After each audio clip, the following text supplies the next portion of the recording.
Assalamualaikum warahmatullahi wabarakatuh. Yang terhormat Ibu dosen Meyhana Rangkuti SE MACC AKCA.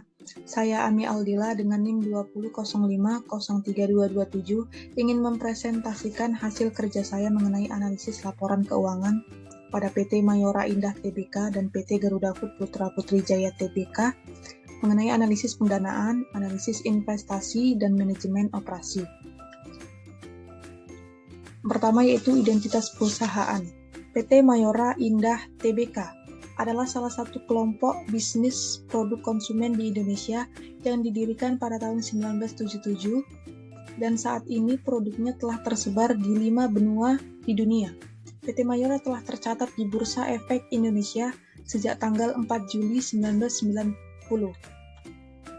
Selanjutnya yaitu PT Garuda Food Putra Putri Jaya Tbk yang berdiri pada 1990 dan hingga kini produknya telah tersebar ke lebih dari 20 negara yang berfokus di negara-negara ASEAN.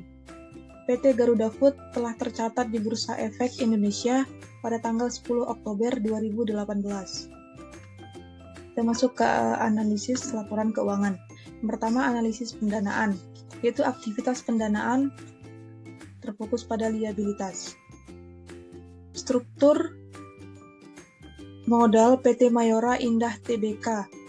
Jika dilihat, maka perusahaan dikatakan baik karena pendanaan lebih besar didapat dari modal sendiri. Dan jika dilihat dari sumber terperinci, maka kontribusi terbesar didapat dari saldo laba yang belum ditentukan penggunanya sebesar 10 triliun.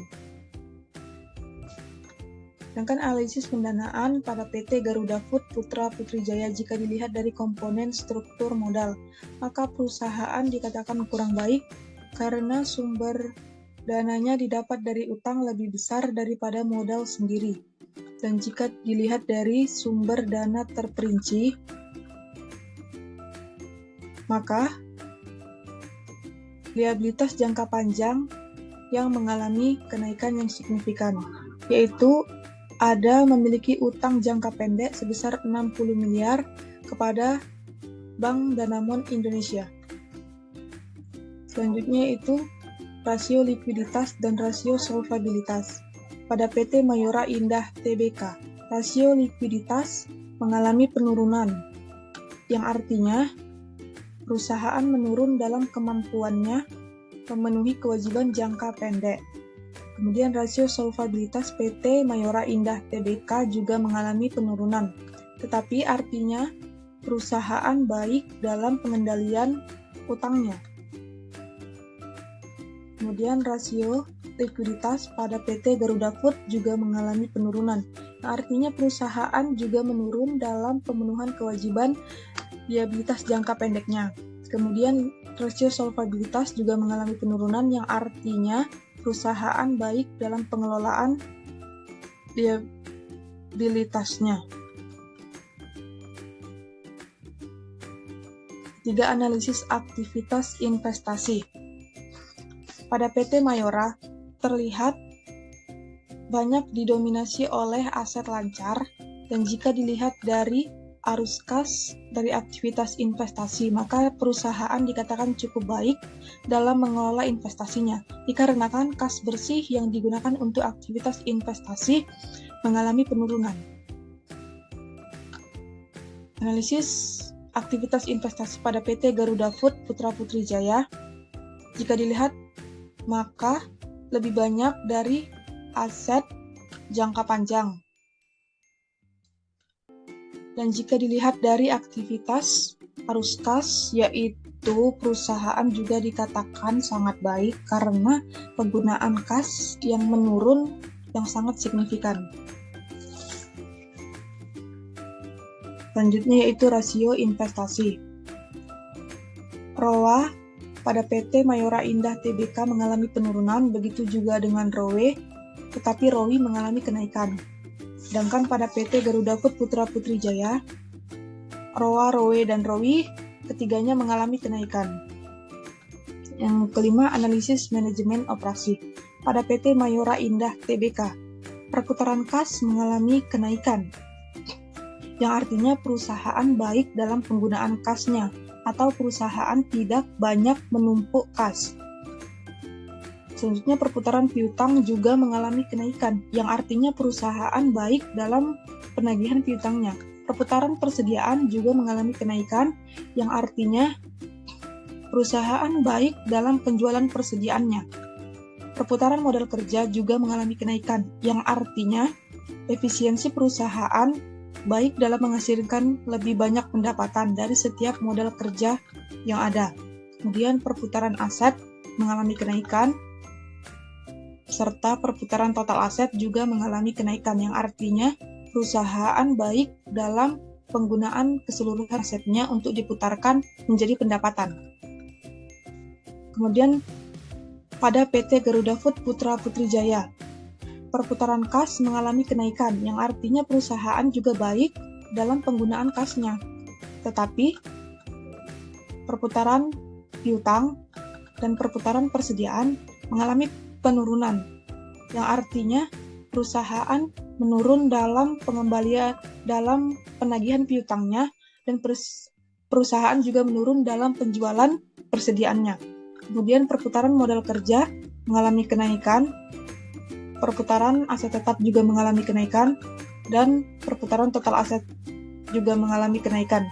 Artinya perusahaan baik dalam ketiga hal tersebut.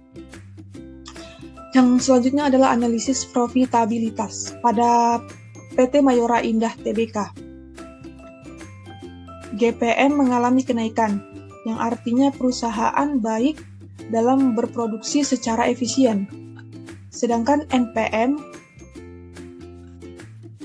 mengalami penurunan, ROA juga mengalami penurunan, dan ROE juga mengalami penurunan yang diakibatkan oleh laba neto yang menurun, sehingga keefektifan perusahaan juga menurun.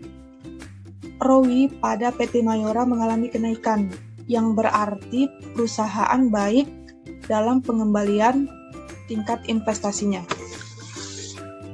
Kemudian pada PT Garuda Food Putra Putri Jaya, GPM mengalami kenaikan, NPM juga mengalami kenaikan, ROA mengalami kenaikan, serta ROE mengalami kenaikan, dan ROI juga mengalami kenaikan. Yang itu artinya pada keseluruhan rasio profitabilitas mengalami kenaikan, perusahaan baik dalam berproduksi secara efisien. Yang terakhir, kesimpulan. Dari hasil analisis pendanaan PT Mayora Indah Tbk, itu bisa dikatakan lebih baik dari PT Garuda Food karena pendanaan terbesar PT Mayora didapat dari modal sendiri, sedangkan PT Garuda Food didapat dari utang. Dari rasio likuiditas, terlihat kedua perusahaan mengalami penurunan, yang artinya perusahaan kurang baik dalam menjaga kelikuiditan pada tahun sebelumnya. Dilihat dari rasio solvabilitas, keduanya juga mengalami penurunan, tetapi artinya perusahaan baik dalam pengelolaan utangnya. Maksudnya, utangnya tidak lebih besar daripada aset.